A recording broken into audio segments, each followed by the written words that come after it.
ទេវតាណាលើផែនដីមានបញ្ញាស្មើនឹងព្រះអង្គទេអត់មានទេបងអ្នកណាឆ្ងល់អ្វីចង់ដឹងអ្វីទៅសួរអីទៅសួរលោកឆ្លើយព្រាមអត់ដែលពិបាកគិតទេវាដូចជាអ្នកដែលចេះមេលេងយើងទៅហៅថាពីរដងគេឆ្លើយថាអូនអញ្ចឹងពិបាកគិតសិនទេណាឆ្លើយចុះប្រពន្ធលោកឆ្លើយចឹងបញ្ញាចាក់ធ្លុះមុនឥតមានមនុស្សទេវតាណាមានបញ្ញាស្មើនឹងពុទ្ធគឺក៏រកចឹងបងហើយពុទ្ធនេះជាគ្រូរបស់មនុស្សនិងទេវតាជាគ្រូរបស់ទេវតាផងនិងមនុស្សក៏លោកបង្រៀនទេវតាក៏បង្រៀនមករៀនសូត្រលោកពេលដែលលោកបង្រៀនទេវតានៅពេលពាក្យកណ្ដាលអត្រាជួបទេវតាហើយណាប្រតិមនោះគឺជួបទាក់ទងនឹងមនុស្សក៏បដៅទូលមានព្រាមបដៅមនុស្សទាំងអស់បានគេសួរថាតែមិនទៅយ៉ាងម៉េចទៅគេហៅថាប្រពន្ធថាពួកលោកអ្នកទូលមានព្រាមបដៅមនុស្សឲ្យប្រព្រឹត្តល្អដោយកាយវាចាចិត្តឈ្មោះថាប្រពន្ធពលលោកទូលមានយើងឲ្យធ្វើសេចក្តីល្អដោយកាយវាចាចិត្តនេះជាតួអង្គរបស់ប្រពន្ធ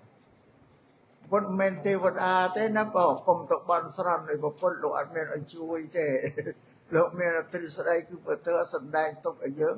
អនុវត្តតាមហ្នឹងបដិបត្តិតាមនោះប្រធ្វើជាទ្រឹស្ដីប្រធ្វើទ្រឹស្ដីភាសាបាលីថាបរិយត្តិភាសាយើងសព្វថ្ងៃថាទ្រឹស្ដីលោកបង្រៀនទ្រឹស្ដីដល់មនុស្សនឹងពីការធ្វើទានធ្វើយ៉ាងម៉េចធ្វើសិលនៃលោកបញ្យល់ទាំងអស់มันខុសពីពិភពលោកសប្តាហ៍ទេកាលណាអ្នកណាស្រឡាញ់ជំនាញឲ្យពេញចិត្តឲ្យទៅរៀនទ្រឹស្ដីសាពេលអ្នកណាពេញចិត្តនឹងគ្រូត្រូវទៅរៀនគរុកាសលណាពុទ្ធលោកសម្ដែងពិភពលោកដើរតាមពុទ្ធហើយហើយអ្នកណាស្រឡាញ់ពេទ្យត្រូវទៅរៀនខាងវិជ្ជាពេទ្យទៅរៀនឲ្យចេះសិនអ្នកណាស្រឡាញ់ខាងច្បាប់ទៅរៀនច្បាប់សិនចេះបានមកបដិបត្តិបានមកអនុវត្តបាននឹងពោគឺពិភពលោកដើរតាមតែពុទ្ធដីការបស់ពុទ្ធអាស្រ័យនេះយើងជាពុទ្ធរបស់សាគឺរៀននៅប្រធ្វើរបស់ពុទ្ធលោកបញ្រៀនអំពីការធ្វើទានការធ្វើសិលសពបែបការកិរិយាសង្គ្រោះញាតិមិត្តនៅជុំវិញខ្លួនលោកបញ្រៀនពីប៉ុណ្ណឹងនេះសូមឲ្យស្គាល់ពុទ្ធឲ្យច្បាស់លាស់ប្រធ្វើដែលលោកបញ្រៀននោះមាននៅក្នុងគម្ពីរត្រៃបិដកនោះព្រះពុទ្ធប្រធ្វើហ្នឹងគឺជាពាក្យទូលមានព្រានបដៅបានព្រះសង្ឃក៏ជាមនុស្សដូចយើងដែរអត់មានអីទេមនុស្សដូចតែគ្នាទាំងអស់ព្រះសង្ឃជាសាវកសិស្សគាត់ហ្នឹងរៀនធ្វើអំពីពុទ្ធចេះដឹងហើយក៏សម្ដែងធ្វើប្រោសដល់មនុស្សទូទៅទាំងអស់ហ្នឹងហើយគោរពបដិបត្តិអប់រំខ្លួនលោកផងពុទ្ធប្រធ្វើប្រសង្ឃពុទ្ធនៅប្រសង្ឃសត្វមនោប្រធ្វើជាទ្រឹស្ដីនេះគឺមើលមានប៉ុណ្ណឹងឯងហើយបានសម្ដែងឲ្យប្រាប់នេះកុំឲ្យទៅបន់ស្រន់សុំអីពីពុទ្ធប្រធ្វើប្រសង្ឃលោកគ្មានអីឲ្យទេព្រោះលោកប្រទានឲ្យយើងឲ្យតែទ្រឹស្ដីទេស្អាបានឲ្យមេរៀនទេដូចអ្នកទាំងឡាយរាល់គ្នាជាសិស្សសាលាវិទ្យាល័យយើងរៀនទ្រឹស្ដីដែលលោកគ្រូអ្នកគ្រូបង្រៀនគឺទ្រឹស្ដីអាបានហើយពីអ្វីមួយនោះឲ្យយល់ដូចគ្នាចឹងឯងបងនេះសូមអាចជំរាបប្រាប់ដល់សាសានុសិស្សទាំងឡាយសូមឲ្យបានជ្រាបអំពីពុទ្ធសាសនាបងឲ្យស្គាល់ពុទ្ធឲ្យច្បាស់លាស់ឥឡូវបានអធិប្បាយបញ្យល់អំពី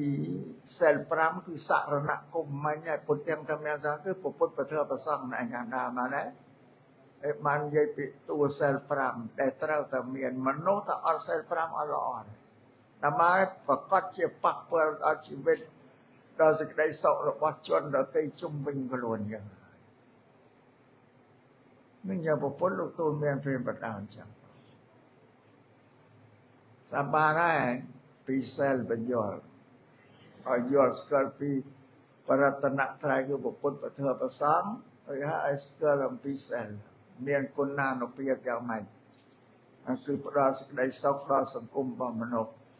មុនដំបូងផ្ដល់សេចក្តីសុខដល់គ្រួសាររបស់យើង ចាប់អបដៃមានសិលប្រពន្ធមានសិលកូនមានសិលអ្នកទាំង3ក្នុងគ្រួសារគ្មានរំភាគ្នាទេប្តីថាប្រពន្ធអញមានសិលហើយគេមិនធ្វើអីប្តីផ្ដាស់ទេទុកចិត្តអញ្ចឹងប្រពន្ធទុកចិត្តប្តីថាមានសិលហើយគេមិនធ្វើអីប្តីផ្ដាស់ទេទុកចិត្តអ្នកទៅវិញទៅមកដូចកូនចៅក៏ដូចតែគ្នាមានសិលដូចសិលនឹងមិនសម្រាប់មនុស្សចាស់ទេប្រយ័ត្នយល់ខុសទៀតអត់មែនទេណាសម្រាប់តែមនុស្សដឹងវ័យត្រូវមានសិលណាមកបានប្រទេសជាតិក៏សង្គមវាសន្តិភាពកុំឲ្យយល់ថាភាគច្រើនណាយល់តែសំសិលតែចាស់ស្អីបានសំសិលមានច្បាប់អីណាប្រាប់យើងចាំបើយើងចេះយល់ខ្លួនឯងទៅយល់ខុសហើយខ្លួនឯងមិនចង់សំសិលបងក៏ចេះថាអញ្ចឹងទៅអត់ទេឲ្យតែយើងដឹងក្តីដល់សន្តិដូចសិស្សសានុសិស្សក្នុងវិទ្យាល័យហ៊ុនសែនណែអីទេតពាំងប្រាសាទបើសមាទានសិល5អស់គ្នាទៅនិយាយពីស្អាតល្អបរិសុទ្ធនៅមនុស្សនៅក្នុងតពាំងប្រាសាទហ្នឹងបងគឺមានមេត្តាករុណាដល់គ្នានឹងគ្នាបងវាសម្រាប់យើងទាំងអស់គ្នានេះអាត្មាលោកគ្រូអ្នកលោកនាយកលោកគ្រូអ្នកគ្រូសាសានុសិស្សទាំងអស់យើងទាំងអស់គ្នានឹងជាមិត្តរួម3យ៉ាងជាមួយគ្នា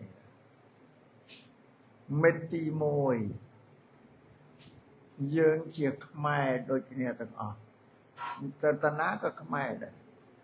មករាជាណាចក្រកម្ពុជាតណាក៏ខ្មែរទី2យើងជាកម្ពុជាបតជាកូនអ្នកកម្ពុជាទាំងអស់គ្នាណានៅក្នុងមាតុប្រទេសមាតុភូមិយើងទី3យើងជាខេមរៈបុត្រជាបុត្រអ្នកដែលមានសេចក្តីក្សេមក្សាន្តខេមៈឈ្មោះល្អណាស់បងយើងរួមគ្នាទាំងអស់ប៉ុន្តែពីមុនមកយើងអត់ដែលបានគិតទេបើថ្ងៃនេះជួបគ្នានិយាយឲ្យដឹងយើងទាំងអស់គ្នានេះមិនមែនអ្នកកន្ទីដតីគឺពូជពងវងតកូលជាមួយគ្នាទាំងអស់ប៉ុន្តែក្រណកំណើនរបស់មនុស្សវាចេះតែកើតច្រើនជាឧបមាទៅនៅទៅពាំងប្រាសាទយើងនិយាយពីសម័យបុរាណណាបើលើកទៅពាំងប្រាសាទនេះពាំងប្រាសាទនេះមានប្រជាពលរដ្ឋនៅស្រុកពាំងប្រាសាទមានគ្រួសារមួយហ្នឹងមានកូន4 10ជាងកើតដល់ទៅ1 ឡូ2 10ពីដើមឯងកូនច្រើនណាស់ម៉ែអត់អានេះកូនច្រើនណាស់ចុះកូន2 10កូន10កូន8 9ដល់មានគ្រួសារទៅតើក្នុងកូន10នោះមានកូនប្រមាណអ្នកទៅទៀតនេះវាចេះតែរីកំណើនមនុស្សយូរទៅវាច្រើនជាងអ៊ីស្ទពាំងប្រាសាទហ្នឹងវាត្រូវចែកគ្នានៅទៅនៅវិញឡងវិញចែកគ្នាទៅនៅស្រែអែមនៅវាជាងអ៊ីទៅនៅអត់ដល់មែនជ័យណាតែពួកយើងឯបើវាច្រើននៅវាចែកគ្នាទៅនៅអត់ដល់យូរទៅវាសាយពេញទាំងប្រជាណាចក្រកម្ពុជាទាំង24ខេត្តក្រុងពួកយើងទាំងអស់គ្នាប៉ុន្តែពីមុនយើងគិតថាអ្នកទៅពាំងប្រាសាទផ្សេងអ្នកស្អែកអ្នកអីវាផ្សេងគ្នាដូចកណ្ដាស្រុកផ្សេងគ្នាទេបើឈាមជឿពូជពងជាមួយតែគ្នាចាស់ដើមក៏ថាយើងតងសក់ជាមួយគ្នាតងសក់ជាមួយគ្នាគឺបានលេខតែពូជពងសាច់ញាតិទាំងអស់គ្នាយល់ទេសាសានសាយល់ទេកំណើនរបស់មនុស្សវាចេញអានេះប្រពន្ធលោកសំដែងពីហេតុផលយើងដែលជាកូននេះវាជាផលរបស់ហេតុអាហេតុគឺលោកឪពុកអ្នកម្ដាយប្រពន្ធលោកបញ្យល់តែពីហេតុផលទេធ្វើរបស់លោកអ្វីដែលមានហេតុផលលោកអត់ឲ្យជឿទេហើយយើងជាផលលោកឪពុកអ្នកម្ដាយជាហេតុបើមិនមានហេតុអត់មានយើងទេតែដល់ខ្លួនយើងជាផលហើយវាត្រឡប់ទៅជាហេតុវិញបានកូនយើងជាផលវាចេញតអញ្ចឹងដល់កូនយើងជាផលត្រឡប់ជាហេតុវិញបានចៅក្នុងបន្តគ្នានេះនិយាយពីហេតុផលឲ្យយល់ប៉ុណ្ណឹងយល់ហើយបង